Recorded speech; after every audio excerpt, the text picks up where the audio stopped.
Baik, demikian tadi untuk memberikan kesempatan penuntut umum mengajukan alat buktinya. Saksi dulu ya. Saksi dulu. Sidang ditunda sampai dengan hari Kamis depan tanggal 20 Maret 2025 ya. Demikian hari Kamis depan, 1 minggu dari sekarang. Izin Ya. Ini kaitan dengan permintaan kami kemarin tentang salinan BPKP kepada jaksa melalui majelis hakim. Kami menyampaikan beberapa dasar hukumnya. Pertama, pasal 15 Undang-Undang Kekuasaan Kehakiman. Pada pokoknya di situ menjelaskan bahwa hakim wajib memberi bantuan untuk kepentingan peradilan, di mana berdasarkan penjelasan pasal 15 tersebut, bantuan untuk kepentingan peradilan dimaksud adalah salah satunya dalam hal administrasi berkas perkara termasuk kelengkapan bukti. Lalu kaitan dengan pasal 1 angka 9 KUHP junto pasal 4 ayat 1 Undang-Undang Kekuasaan Kehakiman, yang pada pokoknya menyatakan dalam hal mengadili, hakim harus memeriksa dan memutus perkara pidana berdasarkan azas bebas, jujur dan tidak memihak. Lalu tentang pasal 72 KUHP menyatakan terdakwa penasihat hukum berhak mendapatkan surat-surat lainnya yang ada dalam berkas untuk kepentingan pembelaan. Dan ini yang terakhir, yang paling penting majelis hakim, adalah pasal 39 ayat 2 Undang-Undang BPK junto Undang Konstitusi Nomor 31 PUU 10 2012. Di situ dinyatakan diketahui hasil audit perhitungan kerugian keuangan negara harus dibuka kepada terdakwa agar dapat diuji dalam persidangan dan diakses oleh terdakwa atau penasihat hukumnya. Nah, kaitan tersebut, kami tentunya kalau dapat salinan tersebut, kami akan dapat menguji, menghadirkan ahli untuk melihat tentang perhitungan BPKP tersebut. Tapi kalau hanya dihadirkan sekali lewat pada waktu nanti pembuktian, kami tidak punya kesempatan untuk melakukan itu. Memohon pertimbangan hakim agar ini betul-betul dipertimbangkan secara baik, karena ini persidangan tidak disaksikan seluruh masyarakat Indonesia dan ini akan banyak dampak kepada penegakan hukum kita. Kami mohon ketegasannya hakim untuk meminta jaksa menyediakan salinannya. Terima kasih. Cukup dulu ya. Baik, jadi sebelum kami minta, kami tanyakan dulu penuntut umum terhadap permohonan dari penasihat hukum terdakwa tersebut bagaimana? Apa sudah bisa langsung disiapkan, dipenuhi? Silakan. Sebagaimana yang telah pernah kami sampaikan bahwa laporan hasil pemeriksaan BPKP itu merupakan alat bukti surat kami yang akan dibuka nanti ketika pada pemeriksaan ahli dan yang dihadirkan dari BPKP. Ya. Baik,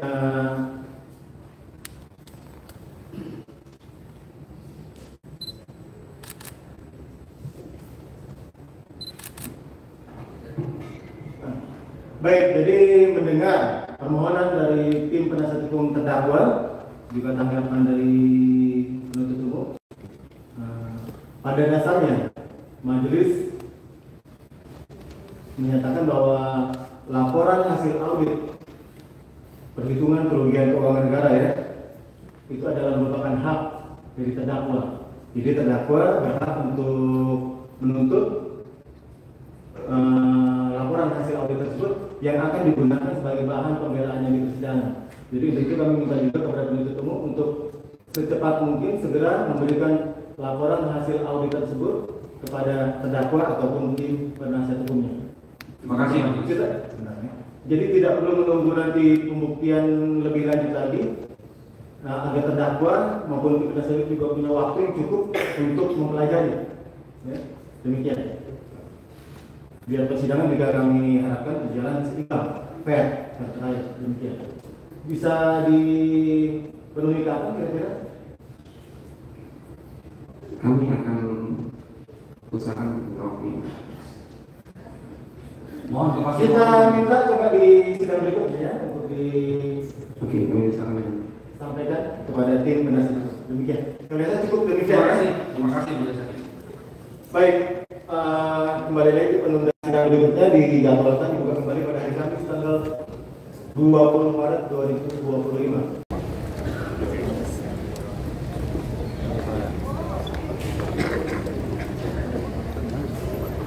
Tadi Pak Adi sangat benar-benar teguh untuk meminta audit BPKP. Boleh tolong dielaborasi terkait dengan hal itu? Ya, jadi memang itu betul-betul merupakan haknya dari terdakwa. Dan itu sudah kami permasalahkan sejak awal sidang. Tapi karena hakim pada waktu itu mengatakan bahwa nanti itu akan dipertimbangkan setelah putusan selah, makanya ini kami mengulangi kembali. Karena inilah sebetulnya kunci kita melihat bahwa betul-betul ada kerugian negara atau tidak. Bagaimana mekanisme penghitungannya? Karena kita ketahui BPKP dalam hal ini melaksanakan penghitungan ini jauh setelah Pak Tom dilakukan penahanan. Ya. Dan Pak Tom baru sempat diklarifikasi itu tanggal 20 Januari tentang BPKP itu. Sedangkan penahanan bulan Oktober. Jadi pada waktu Pak Tom ditahan itu BPKP itu belum ada. Jadi kerugian negara yang selama ini disebut itu tidak ada. Nah sekarang katanya sudah ada, kenapa disembunyikan? Kenapa harus takut dihadirkan?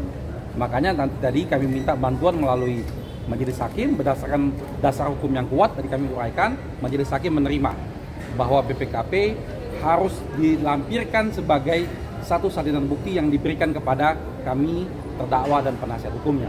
Jadi poinnya ke sana. Jadi yang menarik bahwa Bapak bilang bahwa ini dilihat dari publik sehingga penegakan keadilan maksudnya penegakan hukum yang mau ditegakkan saat ini bisa Bapak seperti apa? Ya kita ketahui bahwa perkara Thomas Trekasi Lembong ini kan menarik perhatian publik. Masyarakat Indonesia semua mengikuti proses persidangan ini. Jadi kalau dalam proses ini ada yang salah, apakah itu jaksanya ataukah hakimnya, maka akan dinilai oleh semua masyarakat bangsa Indonesia dan mempunyai dampak yang luar biasa terhadap penegakan hukum kita. Makanya itu tadi kami sampaikan semua dasar-dasarnya sangat jelas dan sangat clear. Bahkan putusan Mahkamah Konstitusinya kami sampaikan juga. Dengan pertimbangan yang kuat tadi, hakim langsung memutuskan seperti itu. Jadi harapan kita ke depan, ayolah kita bersidang secara fair, kita buka fakta-faktanya secara fair, tidak ada yang tutup-tutupin, supaya betul-betul penegakan hukum ini mencerminkan sikap kita yang ingin bernegara hukum itu tercermin dalam proses persidangan ini. Ya? Ini kan sebuah tahap pembuktian, ada saksi-saksi yang dihadirkan. Apakah pihak Bapak akan meminta untuk dihadirkan mantan Menteri Perdagangan setelah Pak Tom untuk katakan membandingkan kebijakan importasi gula seperti apa? Ya, itu nanti juga sudah merupakan pertimbangan kami. Karena begini, harus dianggap sama. Karena prosesnya sama. Sebelum dan sesudah Pak Tom prosesnya sama persis. Jadi kalau Pak Tom salah, maka salah semua. Tapi kalau Pak Tom benar, maka benar semua. Harus begitu cara berpikirnya. Karena tidak ada yang membedakan antara kebijakan Pak Tom dengan kementerian yang lainnya. Baik yang sebelum maupun sesudahnya. Ya. Termasuk dari periode 2016 sampai kepada periode 2023. Semuanya sama. Teman-teman. Jadi seperti yang sudah kita dengarkan, memang kita cukup menyayangkan atas putusan eksepsi, di mana hal yang paling kita sayangkan adalah Majelis Hakim tidak menguraikan apa korelasi pasal 14 dengan dakwaan yang didakwakan oleh jaksa penuntut umum, dan menambahkan apa yang disampaikan Pak Hari Yusuf Amir tadi, tentunya bahwa proses impor itu adalah proses yang normal, proses yang biasa saja. Jadi sebelum atau sesudah Pak Tom dengan melakukan hal yang sama, artinya itu tidak ada masalah gitu. Jadi ini bukan hal yang tindak pidana korupsi. Untuk itu kuncinya adalah ada di audit BPKP yang Pak Tom sendiri baru diklarifikasi tanggal 20 Januari 2025, sedangkan dia sudah ditahan dari 29 Oktober 2024. Nah, audit itu akan kita dalami, akan kita uji dengan ahli-ahli dan para pakar keuangan. Nanti seperti apa kita saksikan di pengadilan. Kita akan uji semuanya di pengadilan. Oke. Makasih Pak Kawan. Terima kasih banyak Pak.